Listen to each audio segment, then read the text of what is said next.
But one evening, dark clouds rolled in. A fierce storm rumbled over the village. The sparrow, caught in the wind and rain, couldn't find her way home. The dog barked and searched, braving the storm to find his tiny friend. At last, he saw her soaked and shivering beneath a leaf. He hurried over, curled his body around her, and kept her warm through the night.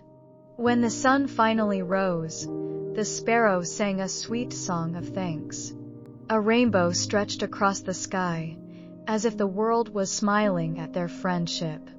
From that day on, they were never apart, two unlikely friends with the biggest hearts.